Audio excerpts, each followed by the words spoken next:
Todos sabemos, supongo, los pasos que hacemos o que vivimos, los momentos importantes para poder llevar a cabo una buena confesión. El examen de conciencia, el dolor de los pecados, el propósito de la enmienda, decir los pecados al confesor y cumplir la penitencia. ¿Verdad? Estos 5 pasos. Sin embargo, yo me doy cuenta de que muchas veces nos dejamos algunos por el camino. A veces confesamos y decimos que somos pecadores, pero no nos hemos parado a hacer un examen de conciencia. Y por tanto, nuestra petición de perdón y nuestro arrepentimiento es superficial. Otras veces resulta que a lo mejor sí que hemos hecho algo de examen de conciencia, o incluso en nuestra cabeza, en nuestra mente, tenemos muy clara los pecados que hemos hecho y las cosas que están mal. Y podemos revisar nuestros días pasados o nuestras semanas pasadas y decir: aquí hice daño a esta persona, aquí hablé de esta otra, aquí este día no recé nada, este domingo dejé la misa porque estaba limpiando casa o porque hacía mucho frío y al final no salí de casa, este día me entretuve más de lo que debía en las redes sociales, este día me dejé llevar por pensamientos contra mi hermano o por pensamientos impuros. Entonces hacemos más o menos bien un examen de conciencia, tenemos claro lo que hemos hecho y lo que hemos dejado de hacer, pero no tenemos dolor de los pecados. Hoy, en la primera lectura, vemos cómo en esta profecía de Daniel hay claramente un examen de conciencia, un dolor de los pecados y un propósito de la enmienda. Y yo pienso que es importante en este día, en este camino de la Cuaresma, en esta mañana, pedir al Espíritu Santo que nos conceda vivir estas 3 cosas. Porque sin ser conscientes de nuestros pecados, sin sentir un arrepentimiento sincero, un dolor por ellos, siendo conscientes de sus consecuencias y sin desear verdaderamente vivir sin el pecado, no es posible la conversión. Estos 3 pasos preparatorios son fundamentales para no vivir la confesión y la penitencia de una manera superficial. Y pienso que, me incluyo, necesitamos, porque no nos lo tomamos suficientemente en serio, necesitamos pedir al Espíritu Santo que nos conceda verdaderamente vivir este proceso de conversión.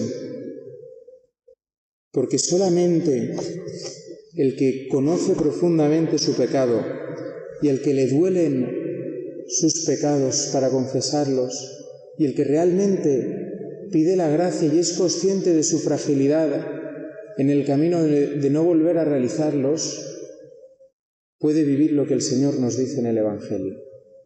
Sed misericordiosos como vuestro Padre es misericordioso. No juzguéis y no seréis juzgados, no condenéis y no seréis condenados, perdonad y seréis perdonados.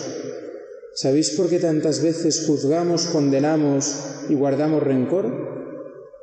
Porque nos conocemos a nosotros mismos poco. Porque no somos conscientes de lo grande que es nuestra pobreza. Porque hay muchos pecados nuestros propios que se nos pasan por alto y por eso nos atrevemos a señalarlos en el que tenemos delante o en el que está más allá. Y juzgamos, condenamos y no perdonamos. Solamente aquel que se ha experimentado profundamente pecador, limitado,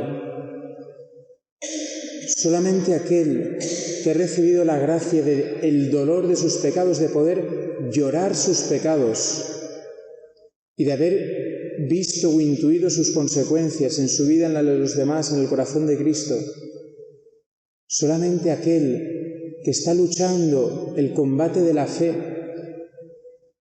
con un propósito de verdad, de no pecar, viviendo de la gracia de Dios, puede experimentar la misericordia del Padre.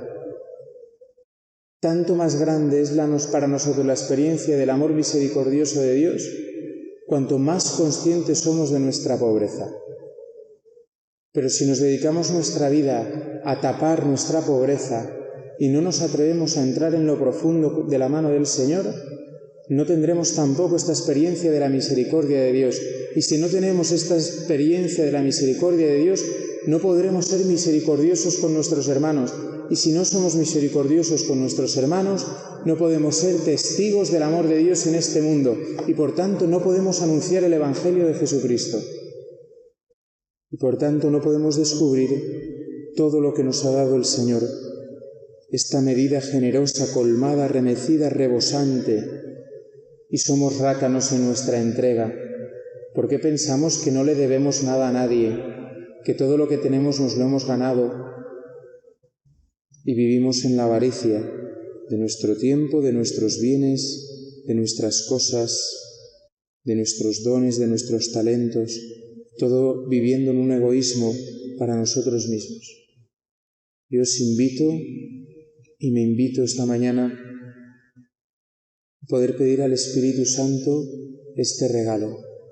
Señor, que pueda ver mis pecados, que pueda llorar mis pecados, que pueda rechazar desde lo más profundo de mi corazón todo pecado, para que, viendo mi pobreza, no venga a autodestruirme, ni a dejar al maligno que me acuse, sino que tú mismo, Espíritu Santo, seas quien me consuele, quien me defienda, quien me haga experimentar la ternura de la misericordia del Padre, y que experimentando esta ternura de la misericordia del Padre, pueda amar con esta misma misericordia a aquellas personas con las que me encuentro cada día y de las que soy consciente también de sus limitaciones y pecados. Este es el proceso que el Señor nos llama a vivir como Iglesia en esta Cuaresma que es un camino arduo, porque ver esto significa morir a uno mismo. Ver nuestra pobreza implica sufrir. Por eso Cristo, y lo contemplamos siempre en el segundo domingo de Cuaresma, se nos ha mostrado resplandeciente de luz, glorificado, diciendo: mirad, esta es la transformación que tengo yo que hacer contigo. Tú vienes con un corazón manchado, herido, roto, ennegrecido, endurecido por el pecado. Yo voy a darte un corazón resplandeciente, radiante de luz, un corazón como el mío. Que así sea.